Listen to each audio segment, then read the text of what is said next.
Әлсін-әлсін еснеп қойып елегізіп жатқан ол қырықтағы қырқылжың қыз Орынкүл оңашада өзіне өз есеп бере бастады. Көк шыбық кезінде біреуді жақсы көрді, бірақ ол бас бұрмай кетті. Өзі де наздана қарап күлімсіреп сөйлегенде бері бұрылар ма еді. Бірақ бәрін сезіп біліп тұрып, еркек көрсе қара тастай қатады да қалады. Алматыдағы дарынды балалар мектебінде оқып жүргенде 10-шы сыныпта бір оқушы бала ерінен шөп еткізіп сүйіп алды. Ернінің сол жері шоқ басқандай қыж-қыж қайнап көпке дейін өзіне өз келе алмай жүрді. Содан кейін сол баланы жек көріп кетті. Ол қазір атақты математик, атағы жер жарған академик. Қазір оның сурет бейнесін баспасөзден көріп, тірі бейнесі теледидар мен интернеттен қылаң еткенде ернін шүйіріп өшпенділікпен қарайды. Жанының бір бөлшегі солқылдап, тәнін арамдап кеткендей көрінеді. Менің қатарларым шетінен үйлі баранды, ол қыздарын аяқтандырып атойлап той жасап жатыр. Аттестат ала салып атқа қонып үшке бітіре сап, үй болғандар немере сүйіп отыр. Мен сол алгебраның соңына түсіп, жай бөлшекпен AX-ты айналсоқтап жүріп, не есептің түбіне жете алмадым, не өмірден теңімді таба алмадым. Аурухананың жеке бөлмесінде жатқан Орынкүл күйініп кетті. Мұрнын шертіп ақтарылайын десе, айналасында ешкім жоқ. Бір бөлмеде өзі, жалғыз адамдық бөлмеде жат жұртта қалғандай жатқызып қойғанын қарашы. Бас жағында томпиған 4 бұрыш тумбочка, үстінде сорайған сарағаш бөтелкесі. Қасында бөтелкені күзеткен жалғыз жылтыр стакан. Жалғыздықтың бәрін бір басыма жазып қойған екен деп өмірден өтіп кеткен анасын кінәлады.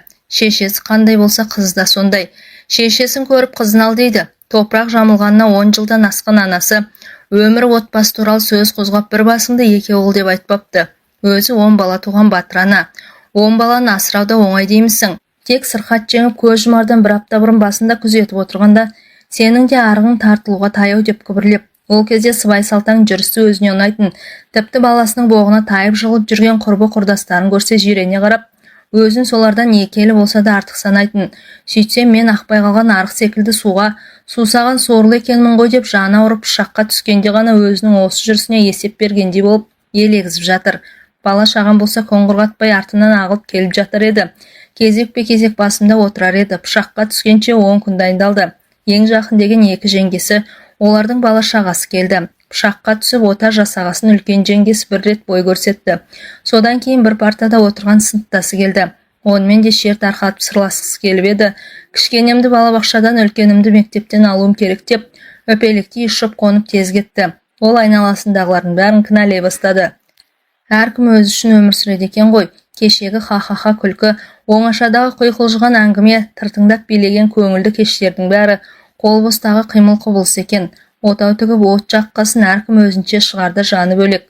Достарың да бөлексініп кетеді екен ғой. Сенің ең жақының неке суын бірге ұрттаған серігің мен төле бойыңнан жаралған перзентің екен деп, Орынкүл шекесіне сұқ саусағының ұшын қадап, қиял кемесі орнынан жылжи бергенде, анасының мүлайым даусы құлақ түбінен сызылып естілгендей болды. Ол да сонда өз секілді төсек тартып аңырсып жатқан. Сонда анасы айтқан жалғыз ауыз сөздің жауабын іздеп өз жанын өз тергеуге салды. Арығың да тартылуға таяу. 30-дан асса да соған мән бермепті. Енді ойласа бұл сөз қыз құзырың бітіп перзент әкелер жолың жабылып енді қайтып етегіңді көтермейтін саха ел болдың деген сияқты. Ол көшедегі суы тартылып қаңсып тұрған арықты көз алдына әкелді. Шөп шалам өсіп күл қоқыстан көрінбей қалған ласарына жүрегін айтты. Оның қасындағы сылдырға бағып, су жыбыр-жыбыр майда толқындар лекіген арық қандай көрікті. Одан аққан су қауындықтағы көк пәлекті көмкеріп, жеміс жидекті құлпыртып, әсіресе есік алдындағы қос түп өрік гүл ашып тұр. Шашқанда дүние өзгеше түрге еніп кететін. Осы көріністің бәрін көз алдынан таса қылып Алматыға кетіп дарынды балалар мектебінде оқып, оны тауысқанда неге жеттім? AX жұмбаға көп өмір болса шекесіндегі 2 сан сияқты екеуі біреумен қол ұстасқанымда ғой. Сол 2 саны мен үшін тек тақтадағы жұмбақ X-тің шекесінде тұрып қалды деп, өкінішке толы ойы 10 саққа бөлінгенде есік серпіле ашылып, емдеуші дәрігер Орынбай кіріп келді. Жаңағы жаны ауыртқан қиял мен әртүрлі елестер сытылып кетіп, айналасы аппақ әлемге малынып, қарсы алдында орта бойлы, дембелше келген ат жақты құсмұрын жігіт тұрды. Қалай Орынкүл қыз деді Айшайға қарамастан. Үстін жапқан ақ жайманы сыпырып тастап, қарының ота жасаған жерін алақанымен басты. Осылар, оташылар ятсыз, ең болмаса ішіңді аш деп айтпайды ма? Айшайға қарамай жамылғыны жұлып алады. Жұрттың бәріне сөйтем екен, әлде тек мені ғана басына ма екен? Басы жоқ, ешкімі жоқ сорайған Соқа басы деп басынатын шығар. Алахан тыртық боп бітіп келе жатқан жараның орнына қойғанда жаны жай тапты. Алахан қандай ыстық. Әлде келерде бірдеңе жағып келеді ме екен? Дәрігерлердің өз заңы бар ғой. Орынкүл жалғыз басты болғасын ба? Күдігі соңынан ілесіп жүреді. Әлде сенер ешкімі болмай әр нәрсенің әрісін ойлап үйренгендіктен бе қашанда ақиқаттың қасынан күдік іздеу өзіне өзі келіп кәрі қыз атанғалы бергі дағдысы. 3 күннен кейін шығасың. Шығардан 1 күн бұрын айтамын, бір рет көк дар жағамыз, сосын көк дөнендей бүлкілдейсің деп тез-тез сөйледі де шығып кетті. Жауырыны қандай жалпақ, қолы қандай ыстық. Бірақ осы кісінің сөз сарынына түсіне алмады. Әсіресе алғаш алдына барғанда ештеңе ұға алмай дау болған. Өзінің күн өткен сайын аяғы ауыр әйелдерді іші көтеріліп келеді. Ол бірден неше айлық деді. Бұл жауап бере алмай бұйығып басын төмен сала берді. Неше айлық деймін? Неше айлығы несі, мен екіқабат емеспін ғой. Ішін ұстап көрді де, ешқандай демалған белгі білінбейді, басқа жағын демалып тұр. Ол да шаршаған дегенде өң жүзі алаулап, жерге кіріп кете жаздады. Анализ тапсыр деп тілдей қағазға бірнеше жолдама жазып берді. Соңынан рентгенге түстеп тағы да бір белінде қызыл жолағы бар айрықша қағазға шимайлап қолын қойды. Сөйтсе бұл жатырды тексеретін ерекше жолдама екен. Бәрін бітіргесін қайтып кел. Шүпірлеген қағазды ұстап бөлмеден шықты. Қандай ұятсыз дөрекі адам деп жеп көріп шыққанмен, қазір ғана қасынан кеткенде шамалы тұра тұрғанда ғой деп бір әулекті сезім әуреге сала бастады. Сол кездері бетінен басып ағаларының үйіне бара алмай қалды. Іші көтерілгенін көрген жұрт некесі буаз болды деп біреуі болмағанмен біреуі сайық-мазақ күлкіге сап-сап құбылтар сөзсіз. Үлкен жеңесі оңашада аяғың ауыр емес пе деп таң қалып, әрі қайсар қайынсіңлісінің табиғатына жат қылықты жақпай қалам ба деп жалтақтап сұрап еді. Жұрттың бәрі солай ойлайды, білмеймін, өзінен өз көтеріліп барады деді төмен қарап. Содан жеңгесі аяқ астынан бәйек болып жан-жаққа телефон шалып, біреу арқылы осы дәрігерді тауып берді. Сол жолы тілінен де қолынан да келетін жанашы жеңгесіне наз айтты. Осы басқа келгенше жігітің бар ма деп бір сұрамадың деп жанарын төңкере қарады. Ол болса, қызау, сені туған сіңілімдей көрдім, көбіне Алматыда жүрдің, жігіт деген асты үстіңе түсіп жүрген жоқ па? Айтпады дейсің, апам ғой бізді осылай артық ауыз сөз айтпауға үйреткен деп, қайыненесін кінәлап сөйлегенде көз алдына аузы ауыр өзімен өз томаға тұйық отыратын анасы көлең етті. Содан аты жөнін жазылған қағазды қолына ұстап алабұртып келгенде көрген адам осы оташы Орынбай айту арф еді. Жұрттың бәр қолы жеңіл деп кәсіби шеберлігіне тәнті екен.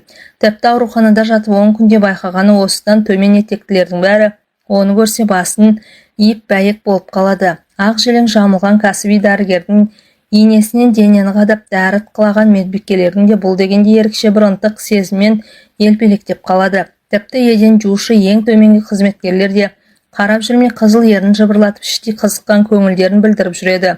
Оның адами қасиеттерін пышақты бағындырған кәсіби шеберлігін бәрі мойындап бір-біріне жарыса айтқанда ауыздарынан су тамады. Орынкүлге де жасаған жақсылығы бір басынан жетіп артылады. Ешқандай дәрі сатып алған жоқ. Әйтпесе кісі жанынан басқаның бәрі сатулы, мына заманда дәрі-дәрмектің бәрі аурудың мойында бала шағасының аузынан жырып шыбын жан үшін шырылдап шипа іздегендер қаншама. Өзін неге жеке бөлмеге жатқызды, соны бір сұрағысы келіп еді, аузын аша алмады. Әлгінде көз алдын әртүрлі елес торлап, анасының сөз құлағына естіліп көңілі алабұртып жатқанда, кіріп келгенде де қызыл тілдің ұшындағы сауалы үйіріле берді. Жалғыздығым аздай-ақ неге жалғыз жатқыздыңыз деп қайсар көңілмен наз айтқысы келгенде көрген түсте сытылып есіктен шыға берді. 40-тағы қыз осы бір қолы жеңіл болғанмен аузы ластау еркектің құран шейін болса да қасында тұра бергенін қалайтын сияқты. Тіпті қазір көңілі әрі-сәрі болып жатқандағы тағы бір кіріп келсе ғой қалай сөйлесе де көтерер едім деп жақындағы адамды алыстағы сағынышындай бір көруді армандап жатыр. Маған ақ жақсыл жасаған жоқ, соның бәрін жеңгем арқылы болса да. Ота жасағасын бір күннен кейін саған витамин жеу керек деп 3 қызыл алма, 3 лимон салынған жылтыр дорбаны салбыратып ұстап бас жағына қоя салды. Кешеге дейін бас жағында жеміске қарағанда жоқ, жалып тірілей үйген тәттіні обастан жей алмайды. Жұрт қауым мен қарбыздың үстіне түсіп, тамсанып жатқанда бұл бір тілік жеп тойдым деп аузы басын сүрте бастайтын. Өмірде соншама тойымды боп, жаралғанына дәл қазірде біреуді кінәлағысы келіп, қолын созып томпиған тумбочканы ашып, бір алман саусағына іліктіріп бас жағындағы ақ сүлгімен сүрте салып, қырт еткізіп ақ тістерімен қыршып алды. Қандай тәтті, неге алма жемей жүргенмін? Алматыда дарынды балалар мектебінде оқып жүргенде алма жинауға апаратын. Сонда жұрттың алма жеуден ауыз тынбайтын, сөмке-сөмке қылып жатын орынға келетін. Бұл бір алма жеп, бір артық алма алған емес. Мынау қандай тәтті, иісі қандай керемет. Дөп-дөңгелек апорт лезде таусылып қап, томпиған тумбочкадағы жылтыр қалтадағы тағы да қол созып еді. Сырты бүлдір-бүлдір боп лимон ілікті. Лимон қышқыл, оны шаймен ішемін. Орынбай ағай не берсе де жеймін, деп тағы бір алманы асыға қырт еткізгенде маржандай тісі майдаланып кесіп түсті. Бұл да тәтті екен. Қазір Орынбай ағай әкелген лимонмен шай ішемін. Ол жаймен кереуеттен көтерілді. Іші төмен түсіп, бұрынғы сыптай қалпына келіпті. Бұл жатыр түтікшелерінің қаптаған сарысы одан соң ісік пайда болған. Оны сылып тастаймыз деген Орынбайдың даусы құлағына келді. Сөз бұдайға салмай сылып тастады. Бұл неден пайда болған кесел деп, ота жасардан 1-2 күн бұрын қасына кеп көңіл күйін білгенде сұрап қалды. Бұл табиғи қажеттілік бұзылғаннан болады, түсіндің бе? Жоқ деп есеп шығарғандай нақты айтты. Әйелдік міндетіңді уақытылы орындамағаннан болады. Тағы да төмен қарады. Бұл кісі менің қыз екенімді білмей ме? Әрине білмейді. Мен де бір өзін кінәлады. Не де болса ағам мен жеңгемнің алдында ішім көтерілмей тезірек жетсем екен деп асықты. Тәй-тәй басып қызыл еденге табанын тигізді. Қазір әжетханаға барып келгесін лимон сап шай ішемін. Лимонның дәмі қышқыл, сонда да ішем. Ішіп отырғанды көрсе ғой, тіпті бірге ішсе ғой деген мазаң сезімде мазалап маңына айналып жүріп алды. Бір тәтті бір ащы екенін біліп тұрып, бірге әкелгенін қарашы. Менің тірліктегі үлесім осындай ғой деп, әдеттегідей кәрі қыздың әуенімен бастай берді де өзін-өзі саптайды. Ащы болса да ішемін, өзі әкеліп беріп тұр ғой. Есікке жақындай бергенде босағадағы үйрек тұмсықтар ет сындырғышты көріп жиркеніп кетті. Бұны да көрдік, енді бара жерге өз аяғымен барамын. Кеше келгенде енді тұруға болады дегенсің, сықырлап есік ашылды. Отадан кейін аурудың өз аяғымен жүріп әжетханаға бару үлкен олжа. Бұл дәрігердің мерейін өсіреді. Дәліздегі мейірбике бөлмесінің есігі ашық. Өз деген Орынбай ағасы 2-ақ желеңдінің ортасында жайбарақат шай ішіп отыр екен. Тәй-тәй басқан сәбидің қызыл еденді қуана басқан емделушіні көріп, ол да қуана қарады. Бүгін тәй-тәй бассаң, ертең аяғыңды көтересің деп бұған қарап айтқан дөрекі сөз ызыңдап құлақ түбінен өткен кезде оны қасындағылардан қызғанып кетті. Кібіртіктеп барып жатса да жан дүниесі атойлап, анау бірге шай ішкен 2 әйелден арашалап алғысы келіп, бойына ересен бір күші бітіп, адымын ширата түсті. Орынкүл моншадан келді. Пышаққа түсіп ота сәтті болып, өз-өзіне келгелі ағыл-тегіл боп, терлеп алғаш жуынуы, жатыр қуысынан түйдек-түйдек арамет пен сарсу шығыпты. Кесел кеткесін тұла бойы жеңіл тартып, ауырлықтың бәрі артта қалып, жаны жай тапты. Басқаныңызын аңдып жүретін қазақ жердің жеңіл ауыз сөз варларына да мысал болмай, пәледен тез құтылды. Аға жеңгенің де ар ұятына масыл болмай бәрінің сәтін салды. Осы үшін ақ оташы Орынбайға ырза. Тіпті өзінің оның алдында өтелмеген парызы бар пендедей санайды. Ырзалығын білдірейін десе, көңіл ырық бермей оның алдында тілін тістеп қалады. Моншаға терлеп түсті. Арам тер қысып барып еді, ағыл-тегіл боп бітеліп қалған нүктенің бәрі ашылды. Буға кірмес бұрын тазаланып, тұла бойындағы кір атаулы кетірді. Иіс сабын жабып, жөкені көпіршітіп, әлсін-әлсін сымдай тартылған денесін сықлады. Қарны тұсында тартылған қол басындай сызық бірте-бірте көмескіленіп барады. Тіпті пышаққа түскенін қадалып қараған көз болмаса, екінің бірі біле білмейді. Сол дене тыртығын білетін біреуді ертең үйге қонаққа шақырады. Тақырыбы не деді? Тағы да сасып қалып. Үйді көрсетіп дәм татқызу деді. Тақтаға шыққан баладай таңдай тақылдап. Қай шамада? Өзіңіз қай шамада ыңғайлы? Жарайды, сенбіде кешкі 6-да. Содан бері алабұртып мазасы кетті. Дастархан мәзірін дайындап, шөп шаламнан иіліп үйшік тұрғызды. Жалғыз болса да ас су әзірлеуде қолы жеңіл, бармағы бал деді. Жеңгесі де қадірлі қонақ келгенде өзін шақырып, қазан ошақтың басында қоятын. Орынкүл басқан палау өзбектің бірінден бірі кем емес. Жегендер бас бармағын шошайтады. Шынында да өз басқан палаудың дәмі таңдайдан кетпейді. Сыр күріші, ел ырысы деп осы жолда палау басуға әзірленді. Ет берсем алдына бас тартуым керек. Маған ол кісінің үйіме бас сұққаны керек. Әуелі моншаға баруға бекінді. Денедегі кірден арылса өмірді жаңаша бастайтын секілді әр барған сайын тұла бойы жеңілдеп шығып, көшені сергек адыммен аттайды. Бұл жолы жеке бөлмеге алды. Дене тыртығын ешкімге көрсеткісі келмеді. Буда отырып, бусанып өзімен өзі боп сырласқысы келді. Ыстық бу бойын босатып біртүрлі маужырап барады. Есігінен кіріп келе жатқан ақ желеңді оташын елестеткенде, тіпті тұла бой босап, бір жылан жыбырлап көкірек тұсынан төмен жылжыды. Денесін жиырып бір уыс болып күндік тұсында тұрып алып, керіліп созылып тағы жоғары көтерілді. Қос анарының ортасына келіп, басын көтеріп, екі анарының ұшына шошақ тілін тигізгенде, тұла бойы жылан шаққандай дізетіп орнынан ұшып тұрды. Қой шығайын, ол ақ желеңмен келмейді ғой деп, енді ақ көйлек, қара костюм, қызыл галстук таққан бейне есіктен кіре берді. Оның ақ желеңсіз жүрген кезін көрмепті шығайын. Бір түрлі бойын босап бара жатыр, қонағымды күтейін. Ағыл тегіл боп аққан терін сүртті, денесі де жан дүниесі де жеңілдеп, моншадан шыққанда енді тұп-тура бір тәуліктен кейін онымен кездесемін деп көңілін демдеді. Үйге келгесінде төсектен жайбарақат жата алмады. Буда отырғаннан бетер бусанып, көкірек тұсында желп-желп етіп жылы леп, есіп бүдір жоқ бір дөңгелек тұла бойында зырға ағып жүрді. Солқау санардың арасынан төмен түсіп, кіндік тұсқа жеткенде шым бұлақтан шым-шымдап шыққан мұздай судай бір нәрсе шымыр ете қалды да, өз-өзінен бұрқ-сарқ қайнап тұрып алды. Сосын әр дөңгелек қайта шыр айналып, бәрін басып шаншып ақ тамаққа қарай өрлейді. Көз шырымын алсам да кірпік айқастырып еді, ұйқының ауылы тіпті алыс көрінді. Көзін ашып қалғанда кереуетмен қатар жер бауырлап жатқан қарала мысықты көрді. Жер бауырлап ап, тырмысып жаймен жылжиды, ұрғашы мысық, маужырап жүр обалақ. Бір апта ұстап тұршы деп көрші тастап кетіп еді. Осы көршімде қызық деп әдеттегідей жалғызлікті кәрі қыздың мақамына сап біреуді кінәлай бастады. Өзі бірлі-шүбірлі, өзінің де аяғы ақсақ комбайн айдап жүргенде байқаусызда мертіктіріп алған.